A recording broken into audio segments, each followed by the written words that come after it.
हिंदू ब्रह्मांड विज्ञान में समय लिनियर नहीं है, बल्कि साइक्लिकल है।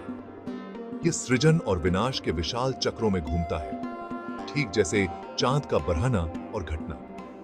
इन चक्रों को कल्प कहा जाता है और प्रत्येक कल्प के अधिष्ठाता ब्रह्मा जी हैं, जो सृष्टि के रचयिता हैं। हर कल्प के अंत में प्रलय आता है, विघटन का काल। कल्पना कीजिए, समुद्र से एक लहर उठती है, अपने चरम पर पहुंचती है और फिर वापस पानी में विलीन हो जाती है। यही प्रलय है, ब्रह्मांडीय विघटन। प्रलय अंत नहीं बल्कि वापसी है, उस आदि स्रोत में विलय जहां से सृष्टि का उदय होता है।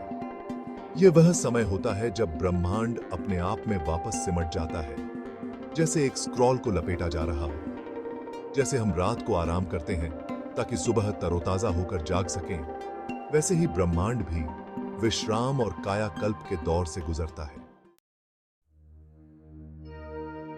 प्रलय को समझने के लिए हमें पहले ब्रह्मा जी को समझना होगा। ब्रह्मा जी हिंदू त्रिमूर्ति में पहले देवता हैं, अन्य दो विष्णु पालनहार और शिव संहारक। ब्रह्मा जी को अक्सर 4 सिरों के साथ दर्शाया जाता है, जो 4 वेदों का प्रतिनिधित्व करते हैं। हिंदू धर्म के पवित्र ग्रंथ, इन वेदों में सृजन का ज्ञान है और इसी ज्ञान से ब्रह्मा जी ने ब्रह्मांड का निर्माण किया है। ब्रह्मा जी की कल्पना एक कुशल बुनकर के रूप में करें, जो ऊर्जा और चेतना के धागों से ब्रह्मांड की टेपेस्ट्री बुन रहे हैं। वह ब्रह्मांड में जान फूंकते हैं, इसे देवताओं, मनुष्यों, जानवरों और अन्य सभी प्राणियों से भर देते हैं। ब्रह्मा जी का एक दिन, जिसे कल्प कहा जाता है, असाध्य अरबों वर्षों तक चलता है और इसी दौरान ब्रह्मांड फलता फूलता है। जैसे हमारे जीवन में चक्र होते हैं, दिन और रात, मौसम, जन्म और मृत्यु, वैसे ही ब्रह्मांड के जीवन में भी चक्र होते हैं। प्रलय, ब्रह्मांडीय विघटन 4 प्रकार से होता है: नैमित्तिक, प्राकृतिक, आत्यंतिक और नित्य। प्रलय के ये 4 प्रकार अपने पैमाने और अवधि में भिन्न हैं। दुनिया के आंशिक विनाश से लेकर ब्रह्मांड के पूर्ण विघटन तक। संकेंद्रित वृत्तों की एक श्रृंखला की कल्पना करें। सबसे बाहरी वृत्त नैमित्तिक प्रलय का प्रतिनिधित्व करता है, जो विघटन का सबसे छोटा पैमाना है। जैसे जैसे हम अंदर की ओर बढ़ते हैं, वृत्त विघटन के तेजी से बड़े और अधिक पूर्ण रूपों का प्रतिनिधित्व करते हैं, जो अंतरतम वृत्त में परिणत होते हैं। प्रलय अंतिम विघटन का प्रतिनिधित्व करता है। नैमित्तिक प्रलय, जिसे सामयिक विघटन भी कहा जाता है, ब्रह्मा जी के प्रत्येक दिन के अंत में होता है। कल्पना कीजिए, सृष्टि के एक दिन बाद थके हुए ब्रह्मा जी अपनी सांस खींचते हैं और ब्रह्मांड को वापस अपने में समाहित कर लेते हैं। यह नैमित्तिक प्रलय है, ब्रह्मांडीय चक्र में एक सामयिक विराम। नैमित्तिक प्रलय के दौरान पृथ्वी और आकाश सहित भौतिक ब्रह्मांड आंशिक रूप से विलीन हो जाता है।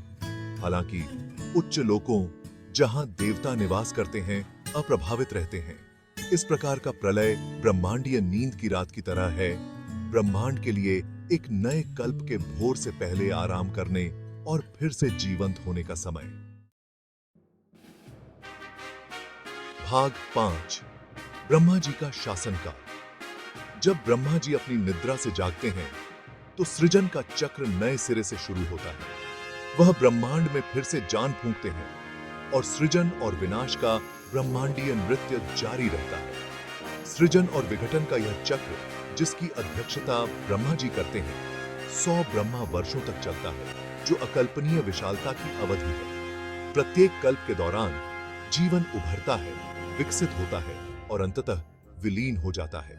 सभ्यताएं उठती हैं और गिरती हैं, अपने अस्तित्व के केवल अवशेषों को पीछे छोड़ देती हैं। पृथ्वी महान सुंदरता और समृद्धि की अवधि देखती है। उसके बाद विनाश और नवीकरण की अवधि आती है।